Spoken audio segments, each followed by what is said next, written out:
All right, I'm going to give you my top 10 horror remakes. It's officially fall right now. Spooky season is settling in. It's always kind of spooky season on this channel to one degree or another, but I figured why not start off the fall season and give you guys a horror top 10 list. And I thought a list that would be very interesting for me to try to compile would be my top 10 horror remakes, because if you know me, you know that usually I'm not a big fan of remakes. Usually I think they are kind of just either cash grabs or just a pale comparison to the original. However, just like with all things in life, there are exceptions to the rule, and there are outliers out there of horror remakes that I particularly enjoy.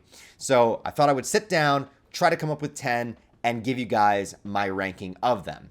Now, to be clear, a couple of stipulations about this list.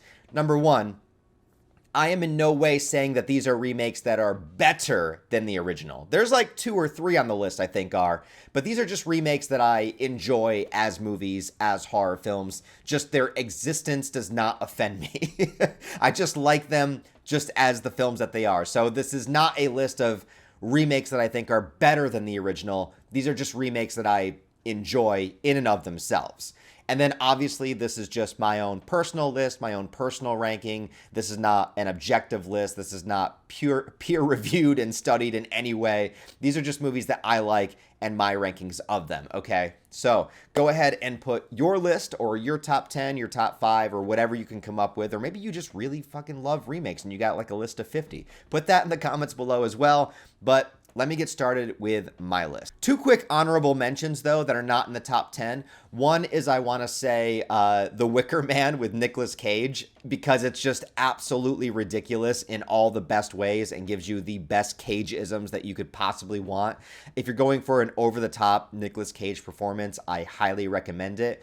Not on the top 10 list, but I feel remiss if I didn't mention The Wicker Man remake, because it's beautiful. Also, for an honorable mention, I'm going to put Village of the Damned by John Carpenter. So a few months ago, I was determined to watch through every single John Carpenter movie so that I could do an ultimate ranking list. Also, there was a lot of films of his that I had only seen once or had never seen at all. And Village of the Damned was one of those. I've never seen the original, so that's why I also feel like I can't really put it on this list, because I feel like I have to have some kind of context to compare them. But I had heard a lot of bad things about Village of the Damned, that, you know, it was a subpar movie or kind of boring or whatever, but I actually quite enjoyed it. So for what it's worth, I think it's not one of John Carpenter's best movies for sure. You know, it's kind of mid-tier John Carpenter, but even mid-tier John Carpenter is still pretty damn good in my opinion. I enjoyed it. All right, so on to the official list. At my number 10 spot, I'm going to put the Friday the 13th remake from 2009. This is a strange one to kind of consider as a remake, because Friday the 13th had evolved so much from that original film that was basically just a bunch of camp counselors in the middle of the woods that were getting killed off mysteriously. In the first movie, you're not supposed to know who the killer is until the very end. So you see a lot of POV shots of the kills. And then obviously the ultimate reveal is that it's Mrs. Voorhees, Jason's mom, and Jason doesn't become the killer until the second movie. But then after all of the sequels, we kind of got to this standard, the status quo of like, when you go to see a Friday the 13th movie, you want to see Jason as the killer, you want to see the hockey mask, and you want to see all of the tropes of the intricate kills, the gore, the suspense, the nudity, the stupid characters, everything that is encapsulated with what Friday the 13th is. Just that low budget, schlocky, you know, dirty, grimy, naked, bloody affair that we all love. So comparing the Friday the 13th remake as a remake to the original, it's really not. It's more of like a Friday the 13th greatest hits, right? But it's also interesting to try to rank, because a lot of people love the 2009 Friday the 13th remake to the point where they're like, it's the best Friday the 13th movie. And then to that, I have to say, like, let's pump the brakes a little bit. Like, it's good, but it's not that good.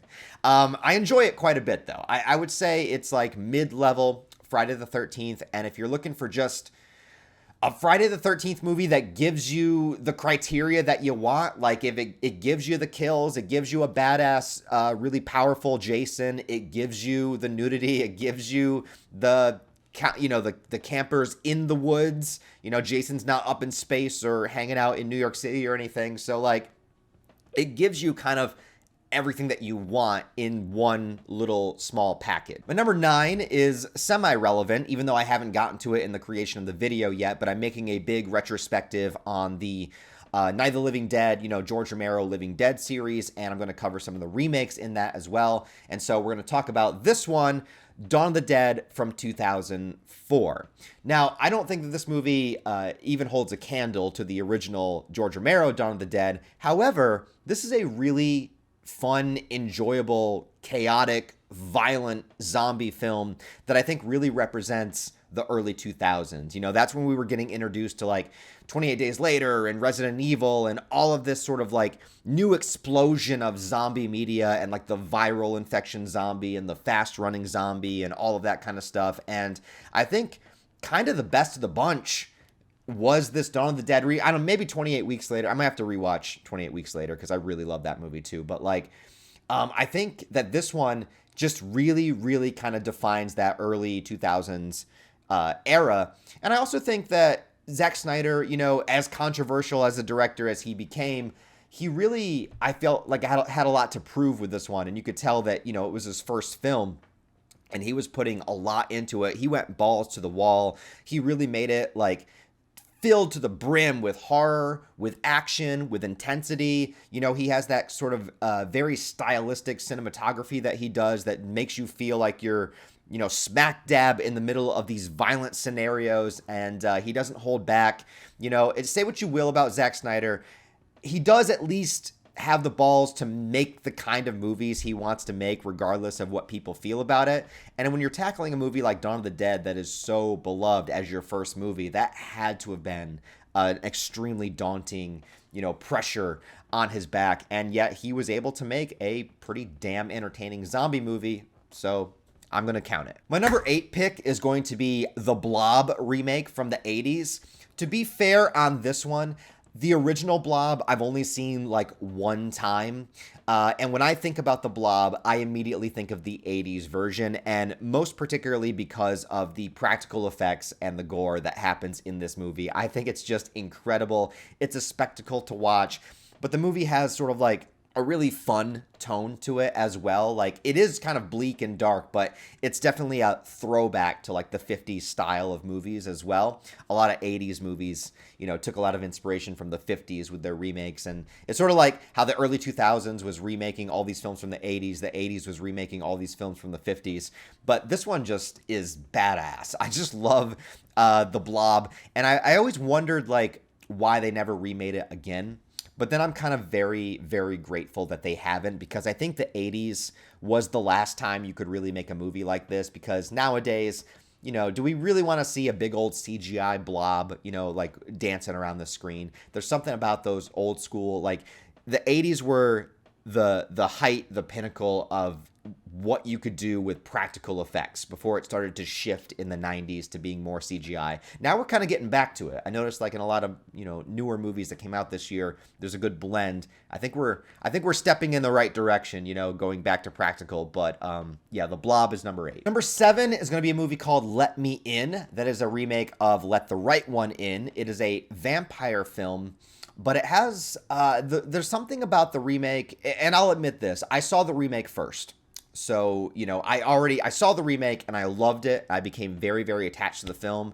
And I love a lot of the actors that are in it, like Chloe Moretz and Cody Smith-McPhee. I think they just do a phenomenal job. So I saw the remake afterwards, and the remake is, I saw the original afterwards. And the original is amazing and fantastic as well. But there's just something about the first time that I watched the remake. You can only watch something for the first time once, right? And I think it's really because I saw the remake first that I just fell in love with it. I think that it has this bleak, dreary atmosphere, but also at the center of it, there's this feeling of loneliness and this kid that's just, dealt this worst hand, being bullied, and his only attachment is to this vampire girl who seems to be the only person that gives a shit about him and kind of becomes like a protector of him in some way. But there's obviously she's a vampire, and this movie does not paint vampires in a happy-go-lucky Twilight kind of way. Like, they're fucking vampires, And there's this great shot of this car crash where the camera is inside of the car the entire time that I thought was just immaculately made. And that's a lot of what the love for this movie is for me. It's just the way that it's filmed, the way that it looks, the cinematography and the atmosphere. It just sucks me into that zone. The whole film takes place during winter, and you have that kind of cold, dreary vibe. I don't know. I just love it. Now, I am going to have some movies on this list that I feel like are going to be extremely obvious and would also be on everybody else's list. So this next one is going to be The Fly remake from the 80s. The original Fly movie is pretty good, but it's a very different movie. It's, a doctor has this machine, this like teleportation thing, and a fly falls in, and he gets his head swapped out with a fly. So he's a scientist human man with a fly head. In the 50s, that worked pretty well. In the 80s, you take Cronenberg in there and you just decide to turn it into this disgusting existential body horror transformation movie with a ton of brilliant, gore and body effects as Jeff Goldblum just like, at first he's like doing a bunch of acrobatics and shit, and he's like, this isn't so bad, and then all of a sudden like his ear starts falling off and he starts mutating into this like disgusting creature that is horrifying to watch, but it's such a engaging movie. It's just like, it's one of those movies that's like so disgusting that like you can't look away. Like you just want to see his limbs fall off, but it's also very tragic at the same time because there's really nothing he can do to stop it, and you're just kind of slowly watching him deteriorate into this monstrosity that ultimately like he eventually just wants to be killed. So super tragic. It's a serious movie, you know what I mean? Like it takes itself, even though the concept is quite bizarre, it takes itself very seriously, and when you watch it, you just bought into it. Like it just works for whatever reason. It just works. All right. So my number 5 pick, probably some people are not going to agree with because they're not going to consider it a horror movie, to which I understand, but I got to put The Mummy from 1999 with Brendan Fraser on this list because it is a remake. If you look at the story, first of all, it's Universal. Universal put out the original, Universal Monsters with the entire Mummy series. And that original Mummy movie, the Mummy was Imhotep. Imhotep is in the 99 movie. And the entire premise of the original was that he wanted to bring his dead lover back to life through her reincarnation. And that is literally what the plot is of the Mummy from 1999. So yes, it is absolutely a remake. But it also takes inspiration from the other Universal Mummy movies that were more like adventure-centric, with like a monster stalking them. So it kind of blends those together, but then shifts and molds and turns it into an extremely action-adventure movie that has some horror elements. But I can say that it is technically a horror remake because it's remaking a horror movie. And it does have some horrific sequences like the scarabs going underneath people's skin. It does have a body count. There is a slasher element to it. And it is such an enjoyable, fun movie. And anybody, especially people that grew up in my generation, when the Brendan Fraser Mummy movies were coming out, these movies are great. They're fantastic. They're enjoyable, entertaining. Brendan Fraser and Rachel Weisz have such good chemistry with one another, and they're such a joy to watch. It's so fun to watch their relationship develop. The action sequences are fantastic.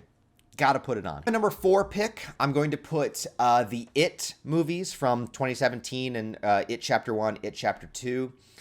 This one also might be a little bit controversial because do you consider it a remake? If you're readapting a book, is it a remake? Like if you looked at, because I almost thought about putting the Coppola Dracula from the 90s on this list, but like it's not really a remake of the original 1930s Dracula. It's just a different adaptation of the book. And even the original, Bela Lugosi Dracula wasn't the first Dracula movie. So do you consider a remake of Nosferatu? You know what I mean? So like, where does that end? But I feel like with It, at least we only have 2 adaptations. So I'm like, all right, whatever. I was struggling to come up with 10 and I really like the It movies. So we're just going to count it as a remake. I think look, I love the original, okay? I grew up in the 90s as a kid. It terrified the shit out of me as it did with everybody in my generation. But I honestly do think that the It remakes are better on every technical level, except for maybe just Tim Curry's charisma and performance as the original Pennywise. But I think that Skarsgård did a phenomenal job as this iteration of Pennywise. And I know a lot of people don't like the performance. A lot of people don't like the look, the makeup. It worked for me just fine. I didn't really have an issue with it. I really, really enjoyed this movie when I first went to see it. I will definitely admit that It Chapter 2 is a heavy step down and uses way too much CGI. I don't know what they were doing in that movie. But to be fair, even the second half of the original 90s It is subpar. The first half is better. The first half with the child characters is way better than them as the adult characters to begin with. And no matter what you do about the ending of it is something that works very well in a novel format, to have this kind of representation of fear and he turns into a giant spider. It's like you can read that in a fantasy novel and it works, but it's a very difficult thing to adapt. And in the 90s version and the newer version, yeah, the ending is very subpar. I get it. But overall, I really enjoy these movies, and I don't care what the haters have to say about it. Number 3 pick is going to be the Texas Chainsaw Massacre remake from 2003. I think this is the second best in the entire franchise besides the original. Obviously, once again, this is one of those situations where it doesn't hold a candle to the original for me. I think the original will forever be one of the best horror movies ever made. But remaking one of the best horror movies ever made, what they were able to come up with the 2003 version is actually pretty damn good. Like, it works very well as its own horror movie. I love the subversion of the opening. Instead of using the hitchhiker, they have one of the victims, and then they have to deal with, the victim kills themselves in the back of the van, which is imagine that. That's a scary scenario. You're just driving across with your friends, you pick up a hitchhiker, and they kill themselves in the back of your van, and now you got to deal with that. And the movie does take place in the 70s, so they don't have cell phones to figure the situation out. I think they did a really great job with Leatherface. They made him scary, intimidating, a super powerful force to deal with. And then they also have R. Lee Ermey, who gives one of the scariest performances of his entire career with that sequence where he's, got all of the kids kind of in the van at night and, and telling them to tell me what happened. How'd she put the gun in her mouth? Show me. The way that he's threatening them to do it is just terrifying. The only part of the movie I think falls flat for me is the final act, because it just turns into 3 or 4 different chase sequences in a row. And the original, having that whole dinner table sequence, I think is the scariest part of that movie, of just being forced to sit at a dinner table with a bunch of cannibals as they mock and make fun of you and slowly try to kill you with a hammer. There's just no way. And I get maybe that's the reason why the remake went for more of the action chase sequence ending, because maybe they just figured there's no way they could live up to the dinner table scene. But with R. Lee Ermey there, I feel like you could have at least tried to do something with it. Regardless, I think the 2003 Texas Chainsaw is a really enjoyable, fun horror movie. And also, funny enough, directed by the same guy that directed the Friday the 13th remake. So, got a bit of a reputation there for making decent remakes. My number 2 pick is absolutely biased, but I was completely surprised by this movie. I'm going to put the Evil Dead remake from 2013. Now, the idea of making an Evil Dead remake to me is absolutely blasphemous, because I've realized that Evil Dead, the original, is my favorite horror movie of all time.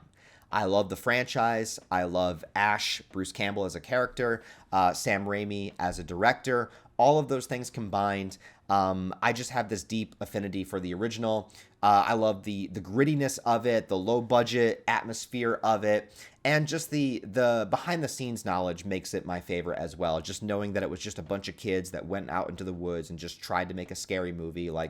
As somebody that's wanted to do that and has attempted that from time to time, I just love that idea of, it's you know what, fuck it, let's just take ourselves out to the woods, grab a camera, and just try to make a movie. It's endearing, and I love it.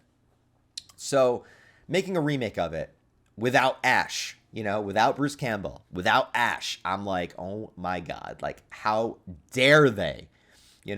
I went into that movie wanting to hate it. And I think the reason I'm putting it up on number 2, and I like it more and more every time I watch it, but I was just forced to sit there and eat my words and come out of the film saying, okay, that movie kicked ass. I don't like it more than the original. And when I first watched it, I was like, man, if they had just called that movie something else, just title it something other than Evil Dead. But I really, really enjoyed it. But I think this movie is badass. Fede Alvarez, it's his directorial debut. He just made Alien Romulus this year. He also made Don't Breathe, that I like very, very much. He was a huge fan of Evil Dead, and you can tell that, even though, it doesn't have Ash and the traditional characters. I actually think that somewhat works out to the film's benefit, because you're not stepping over the legacy of Bruce Campbell. Like, it's not like the Nightmare on Elm Street remake where, it just without Robert Englund, it just doesn't work for me. So we have a bunch of new characters, and I think the new characters are, good for what they are. A lot of them are there to be killed off, but the lead character of Mia has a really compelling story of her trying to get over this drug addiction, getting possessed, and then the subversion of her, coming back in the end to sort of like reclaim her status as the main character, as the protagonist. The entire battle sequence with the demon at the end, where she has to rip off her arm and it's raining blood, and you're just like, oh my God, this is the most badass thing ever. And I love how the movie did, tap into the roots of the original Evil Dead and say, hey, we're going to go as balls to the wall as we possibly can with the violence and the gore and the bodily dismemberment. Like, it's an extremely gory movie in all the best ways. So yeah, I had to eat my words and say, you know what? This remake is actually awesome. And I still think so. Not as good as the originals, but good. And all right, do I even need to spend much time on this? We all know, literally everybody knows what the number 1 horror remake is. It is a movie that is better than the original. It is one of the best horror movies of all time. Do I even need to talk about it? You already know what it is. You already knew before you even clicked on the video what the number 1 horror remake is. It's obviously John Carpenter's The Thing. There's nothing else comes close. No other remake has ever been as great of a remake as this one is. The 1950s version is great too. It's a fun movie. I just reviewed all 3 of the things this past summer. I'll link that video down below. Check it out. I'd appreciate it if you did. I reviewed the 50s thing, the remake, John Carpenter, and the prequel from 2011. But John Carpenter's The Thing just goes above and beyond in every possible way. Not only is it just filled to the brim with just this eerie sense of dread and paranoia, where anybody around you could be the thing at any moment. You could die at any moment, and you have a bunch of characters that are trapped and isolated on this Arctic base. You have, once again, sort of like the cold, dreary atmosphere of the snow. Nobody can go anywhere. Everybody starts to distrust one another. Things just start going haywire. You have Kurt Russell in the lead role, who does an amazing job as MacReady. And then you have voice of Spawn, Keith David, who does a fantastic job as well. And then, of course, by far, the best practical effects that you will ever see from the 1980s. Maybe you could argue Day of the Dead. Maybe you could argue American Werewolf in London, but I still say that The Thing has the best practical effects from the 80s. The Thing is disgusting. It is terrifying, and it takes on so many different forms and attributes from all of the creatures it envelops. Oh, not only that, but if you start thinking about the lore of what The Thing is, how the Blob just like absorbs things and gets stronger or whatever, but like The Thing absorbs things and then can take on their persona and absorbs their memories and their mannerisms, and contains all of the DNA of everything that it's kind of put together. So it's got like alien creatures and tentacles and flowers and dogs and like just all of this bizarre shit that is just terrifying to think about. And there's no substitute. There's no other answer. Literally, okay, I know I said that this is a subjective list, okay, and it absolutely is. But if anybody put any other horror remake above The Thing, I just don't understand. I just think that you are wrong. You're free to have your own opinions, but you're wrong. Anyways, guys, there you go. There you have it. Those are my top 10 horror remakes. Once again, not remakes I think are better than the original, but just remakes that I enjoy. The ones I do think are better, though, are The Thing, The Blob, The Fly, all thes, I guess. So let me know what your favorite horror remakes are down below. Put your top 10, because no matter what, even if I generally despise remakes, there are some out there that are pretty badass, so I at least got to give them a chance. Anyways, thanks for watching this video, guys. I appreciate it. Please give it a thumbs up and a comment to support. If you want to support the channel on a deeper level, I do have Patreon, channel memberships, and merch store, all linked down below. I'd really appreciate it, because every little bit does help. So thanks for watching, guys. Hope you have a good rest of your day. I'll talk to you next time.